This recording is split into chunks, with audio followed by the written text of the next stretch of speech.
Assalamualaikum warahmatullahi wabarakatuh. Bertemu kembali bersama Yustirami SPD dalam pembelajaran PPKN kelas 10 semester ganjil. Adapun pokok bahasan kita adalah mengenai nilai-nilai Pancasila dalam kerangka praktek penyelenggaraan pemerintahan negara. Sub bahasan yang kita bahas yaitu sistem pembagian kekuasaan negara.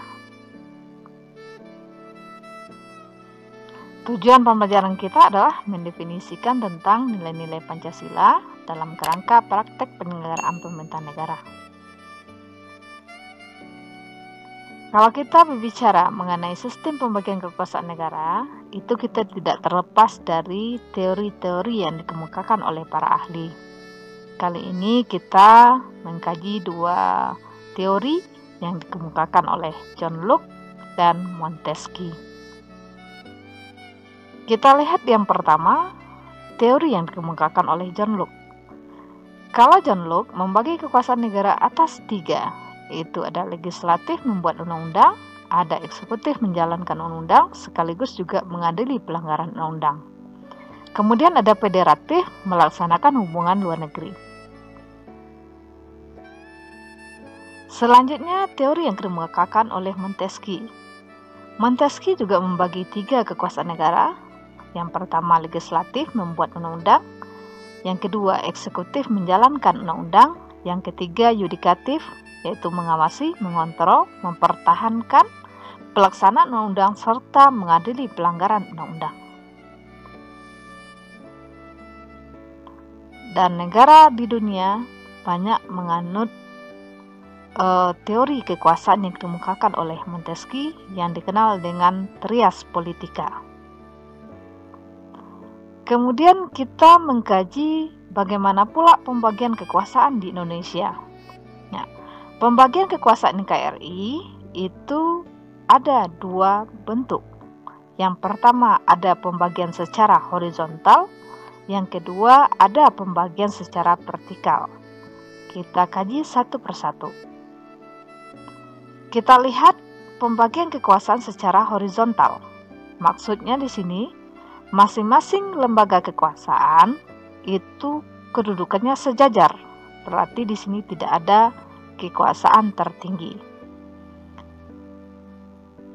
Nah, sekarang kita lihat pembagian kekuasaan secara horizontal. Yang pertama itu ada kekuasaan konstitutif, yaitu kekuasaan mengubah dan menetapkan undang-undang dasar. Kekuasaan ini dijalankan oleh MPR, dasar hukumnya pasal 3 ayat 1. Kemudian yang kedua kekuasaan eksekutif, yaitu kekuasaan untuk menjalankan undang-undang dan penyelenggaraan pemerintahan negara. Kekuasaan ini dipegang oleh presiden sebagaimana yang ditegaskan dalam pasal 4 ayat 1.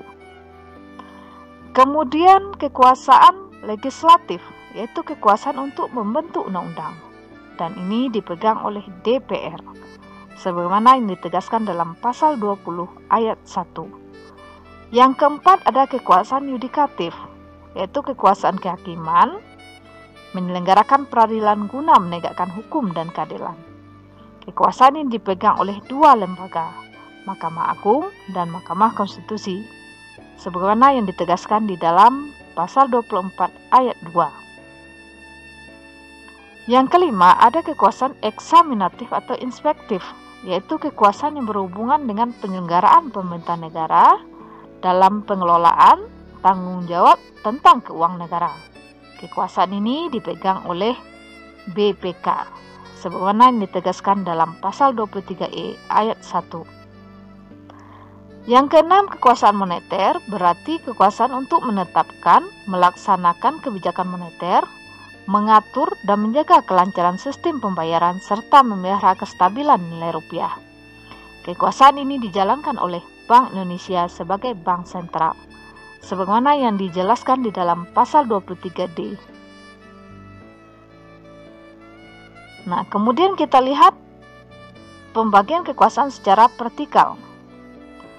Kalau vertikal itu berupa tingkatan.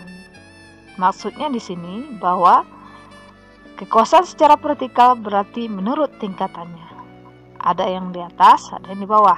Berarti di sini pembagian kekuasaan secara vertikal ada pemerintah pusat, kemudian ada pemerintah daerah. Nah, konsekuensinya di sini berarti NKRI menerapkan azas desentralisasi. Apa maksudnya desentralisasi?